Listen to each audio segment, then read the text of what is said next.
Hi everyone! Welcome to our YouTube channel Research Ready and Student Matters Hub by Doc Lin. What are we going to discuss today is part of the ethical principles of the wing research. At commonly, ito yung na-encounter natin pag nagre-review tayo ng literature or nag-incorporate na tayo ng mga literature na nireview natin or yung mga journal article na na-publish na ginamit natin, tapos lalagyan natin siya doon sa loob ng ating paper. Ito yung tinatawag nating plagiarism. Sometimes di natin alam, no, unknowingly, nagkakaroon tayo ng pagkopya ng mga statement or ng sources natin na hindi natin na ilalagay, no, kung ano yung ating source. At hindi tayo nagkakaroon ng proper in-text citation. Yung proper in-text citation, meron akong separate lesson videos para dyan, no, para makasubscribe talaga tayo dun sa tamang paggawa ng mga ethical research. As I have mentioned, yung plagiarism ang pag-uusapan natin ngayon. Ano yung mga iba't ibang klase ng plagiarism na dapat nating iwasan at papaano ba yung gagawin natin? Magbibigay din tayo ng mga examples. Kasi ito kadalasan yung ginagamit or ginagawa ng mga researcher na pinapakapal nyo yung inyong research paper. So ang ginagawa ninyo, 1 to 2 pages are lifted from other paper and then you're going to put it in your paper. Ma'am, even if we have cited the source, even if no, kahit nakasite yan sa source natin, kung hindi yan cite properly ay it will lead to plagiarism. So it's either you summarize the source, you paraphrased, or you quote. Now, ano yung mga format nito natin, ma'am? I'll repeat. You can go back to my video on in-text citation and you will see there paano ba namin gagawin, ma'am, yung paraphrasing, summarizing, at yung quoting. Okay. So firstly, we have to define what do we mean by plagiarism. Plagiarism is the act of using someone else's work, ideas, or intellectual property without proper acknowledgement or permission and presenting it as one's own. This can occur in various forms, ranging from copying a text directly to using someone else's ideas or structure without credit. Ang plagiarism is a serious illegal offense. Bakit ba siya nangyayari, ma'am? Although sometimes aware naman yung researcher na hindi dapat siya nangongopya. Kasi merong mga ibang researcher na gusto nilang makatapos ng research, pero, I'm sorry to say this, tamad silang magbasa. So, ang ginagawa nila is nangongopya na lang sila dun sa iba na trabaho din ng iba. So, maaring yes, you know research, however, itong aspeto na to medyo, ito yung isa sa mga difficulties mo. Lalo na kung magkakaroon ka na ng synthesis of your literature review, sometimes yung mga researcher tinatamad ng magbasa, kaya kinaka-copy-paste na lang nila. So which is wrong. Okay? You're not going to directly plagiarize something as source, tapos ilalagay mo dun sa iyong paper. So, meron tayong mga iba't ibang klase ng plagiarism at i-discuss natin siya isa-isa at magbibigay din tayo ng example. So, I hope na after ninyong mapanood ang video na ito, magkaroon kayo ng idea, no, na hindi na ako mangongopya, gagawin ko na yung tama sa aking research at pagbubutihan ko na kung papaano ko gagawin ang aking research paper para makompleto ko siya at later on ay hindi ako magkaroon ng problema na ang aking work ay plagiarize. Kaya para sa akin, as a researcher and as I have read so many research articles, mas maraming sources sa list of references, mas reliable ang research. Lalo na kung ito ay properly cited at acknowledged. So simulan na natin yung iba't ibang klase ng plagiarism. Ang una is yung direct plagiarism. So ito, direkta mong kinokopya yung trabaho ng iba at inilalagay mo sa iyong papel without any citation or quotation marks. So meron kang nakita, kinapi-paste mo, nilagay mo sa papel mo, hindi mo in-acknowledge yung iyong source. So example, as I have mentioned, copying and pasting a paragraph from an article into your paper without acknowledging the original author. So, meron tayo ditong example, no? Ito yung paper ni Ram Kison na Perceive a Social Impacts of Tourism and Quality of Life, a New Conceptual Model. So, kunyari ako yung researcher, nakita ko yung abstract niya, tapos kinopya ko yung buong abstract niya. No, lahat ng text nilagay ko sa aking paper, ang tawag doon ay direct plagiarism. How to avoid it? Always use quotation marks around direct quotes and cite the source properly. You can also summarize or paraphrase the text that you have seen para pwede mo siyang magamit ng mas maayos. Hindi ba't iba ang fulfillment kapag gumagawa ka ng research paper at alam mong ethically na tama yung iyong ginagawa? Okay? Pangalawa, self-plagiarism. Ano ba ito, ma'am? Meron kang sariling gawa, tapos ang ginagamit mo ito ulit, no? Reusing your own previously published work, research, or ideas without proper citation or permission. Parang kunyari na i-publish mo na, ipapublish mo din siya uli, no? Pareho ng konteksto, pero meron ka lang iniiba na na ibang parts ng research paper. So this is wrong, no? O kaya naman, example, nag-submit ka ng essay sa iyong teacher, tapos, sa ibang klase, yun din yung isinabit mo, no? The same essay without informing your instructor. How are you going to avoid it? Always inform the person, the publisher, your instructor if you plan to reuse your previous work, and of course, you have to cite it properly. So, example daw. You wrote a journal article. So, ang title ay The Impact of Climate Change on Agricultural Yields. Na-publish yung paper mo ng 2022. Then, noong 2024, i-decide mo uli siyang isubmit as a new article sa different journal. But the same yung topic. Kaya lang, meron kang binago sa iyong title. And you reuse sections of your 2022 article without any changes, presenting the same content as if it were new. Meron ka lang mga binagong mga portion ng iyong research paper. So, that is self-plagiarism. Ma'am, paano yun, ma'am? So, pwedeng sabihin na, akin naman yun, ma'am, even then. No, you have already published the paper or you have already used it. So, dapat i-acknowledge mo yung source o kaya you made some changes on the paper. Okay, ano naman yung pangatlo na type ng plagiarism?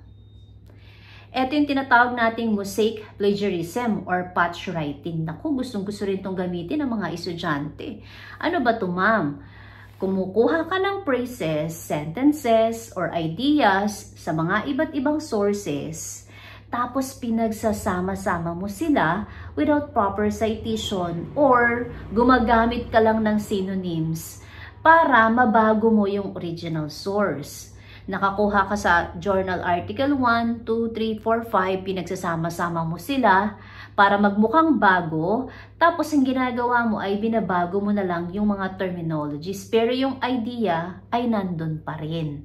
Ang tawag doon ay mosaic plagiarism, no? Parang nagpapuzzle ka ng iba't ibang idea, pinagsasama-sama mo sila from different sources. What's the purpose? Para hindi ka mahalata na nangopya ka, no? Ma'am, wala akong direct plagiarism kasi yun kinopya niya lahat. Ako, konti-konti lang. Still, it's a plagiarism. Example, rewriting paragraphs from multiple articles into your paper without citation, even if you change a new few words here and there. Dapat talaga meron tayong citation. Wala namang problema doon. Kung gagamit tayo ng iba't ibang journal article o kaya iba't ibang sources, there's no problem with that. Kukuha kami, ma'am, dito, kukuha kami doon, kukuha kami ng portions. No problem. As long as you follow correct citation. So, it's either you summarize, you paraphrase, or you quote. Okay? So, let's have an example. Yun na nga yung sinabi ko kanina, gumamit ka, tapos from multiple articles. Now, how are you going to avoid it? You paraphrase effectively and cite each source. If you use someone else's exact phrasing, put it in quotation marks. That's right. So, kung gusto mo talagang gamitin yung eksaktong sinabi niya, gamit ka ng quotation marks. At meron tayong proper format para dyan. Number 4, accidental plagiarism. Unintentionally naman, you fail to cite the source. Whether nakalimutan mo siya, unaware ka sa mga citation rules, or nag-misinterpret ka ng idea ng iba. No, tapos, ginamit mo na lang siya as your own. Kaya nga, para yung pangalawa, maiwasan mo na to, panoorin mo yung mga lesson videos, paano gumawa ng in-text citation, pati yung paggawa ng list of references para hindi mo na siya makommit. No? Yung pangalawa, yung una, forgetting, ito, minimal naman to, or I mean, isolated cases na nakakalimutan mo. Kasi as a researcher, you have to review your full paper whether you have mentioned all or not.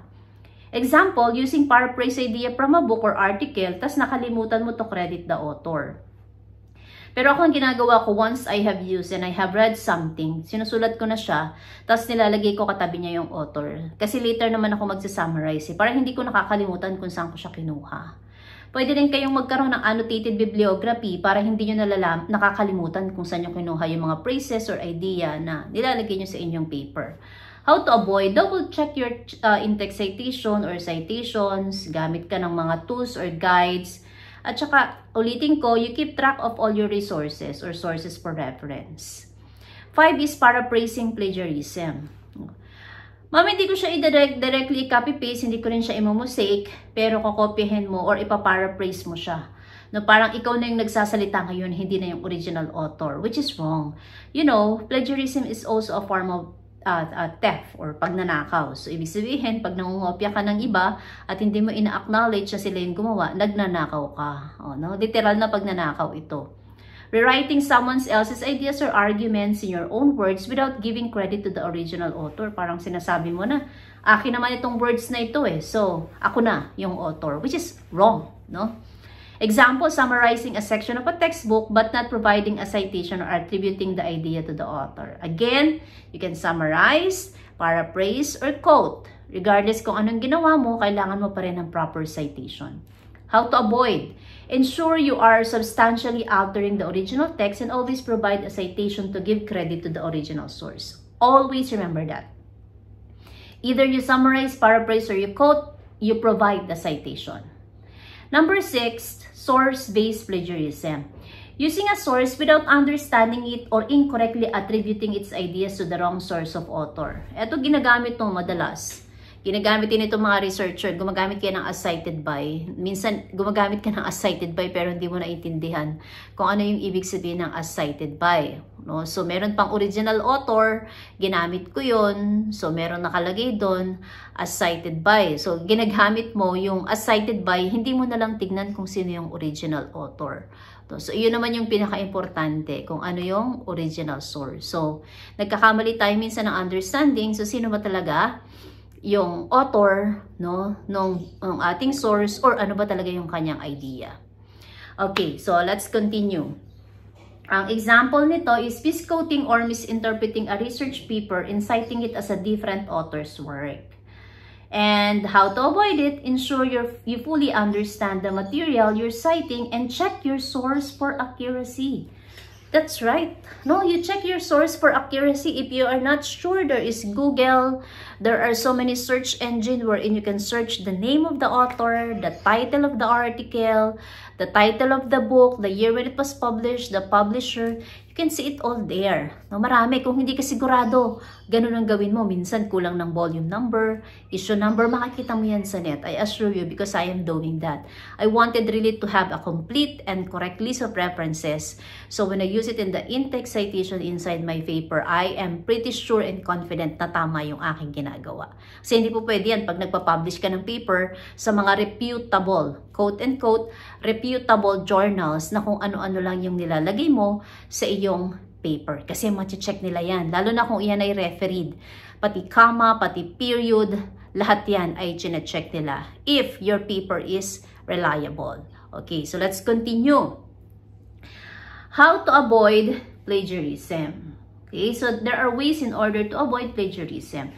Siyempre, yung paulit-ulit kong sinasabi, proper citation and referencing. You can use citation styles, kunyari MPA, APA, MLA, Chicago, or ano yung nire-require na format ng school nyo. Kasi kailangan magbigay tayo ng proper credit to the original author or source. Always include the reference list or bibliography at the end of your work. Okay? Again, I advise you, pag meron ka nakita, halimbawa isang sentence, you paraphrase, summarize, or you quote it, itabi mo na sa kanya yung list of reference. Pangalawa, paraphrasing correctly. Pag nagpa-paraphrase tayo, you have to change both the structure and wording of the original data. Do not just swap out few words. No? Pinapalitan natin yung mga words. No? Ayun kasi sinasabi natin paraphrasing. It's not paraphrasing. It's rewording. Okay? Always cite the original source even if you have paraphrased the content. That's the general rule. Number 3, quoting directly and indicating with quotation marks. If you want to use someone's exact words, you put it in quotation marks and provide citation. Yun nga lang, meron tong sariling format, no? Kasi meron siyang page number inside your paper. Number 4, use plagiarism checkers. Ako, ginagamit ko talaga to, no? Kasi nagiging confident ako kapag yung paper na i-issue ko for publication or gagamitin ko man siya ay hindi siya plagiarized. You can use Turnitin, Grammarly, or Copyscape, which can help you identify potential instances of plagiarism. Number 5, understand common knowledge. No? Pag sinabi natin common knowledge, hindi na natin siya in-text citation. Pag sinabing the earth revolves around the sun, it's already a common knowledge. So no need to do the in-text citation, no need to paraphrase, no? Ito ay mga common or general knowledge na hindi na natin kailangan i-acknowledge kung ano or sino man yung author niya. Okay? Next, take notes carefully. Okay? When searching, make sure to note that the source of each data, quote, or fact so you can easily reference it later. Okay? Kailangan masiguraduhin natin na yung mga data natin, yung quote natin, or yung fact na sasabihin natin doon sa ating paper ay nandoon sa ating reference list. Okay? So, yun yung ating tinatawag na konteksto ng plagiarism. Ako naniniwala ako, alam to ng mga researcher. Pero, nahihirapan tayong sundin. Kasi mas madali yung mangopya na lang kesa maghihirap kang magbasa. I-cite mo, i-quote mo, or i-summarize mo yung text. So, maaring yung iba ay mag-a-agree sa akin, pero yung iba ay hindi. Pero ako, nasisigurado ko na alam to ng mga common researcher. Kasi lagi sinasabi ng mga teachers natin na wag i-cite natin palagi yung sources na meron tayo sa ating research paper. No? Para maiwasan natin na ma-question pa tayo during defense. Asan ang citation nito? Minsan kasi may mga panel members na binibilang niya yung list of preferences mo dun sa loob ng paper mo na in-text citation. Okay? Tsaka ako, when I have read your paper, on the introduction, background of your study, and your literature review, as well as on the findings of the study, kasi gumagamit ka rin ng literature review, tinitignan ko din kung ikaw ay gumagamit or nagka-copy-paste ng mga citation or sources. Kasi alam ko yun. Okay? Alam ko kung ikaw ang gumawa or kinapi mo sa iba. Again, there is no problem with that using other sources. However, you have to cite them properly. Kahit ipinaraphrase mo yan, kahit yan ay sinamarize mo or ikinote mo, dapat meron kang proper in-text citation at meron kang list of references. That ends our lesson video on plagiarism and its type. So, I hope na nakatulong ito sa inyo sa paggawa ng inyong research paper. Iwasan natin ito para hindi tayo magkaroon ng problema later on. Lalo na kung ang school nyo ay napakahigpit pagdating sa mga ganitong bagay. Always remember, we unlock insights to empower your minds. Thanks for watching, everyone, and see you on our next lesson video. Bye-bye!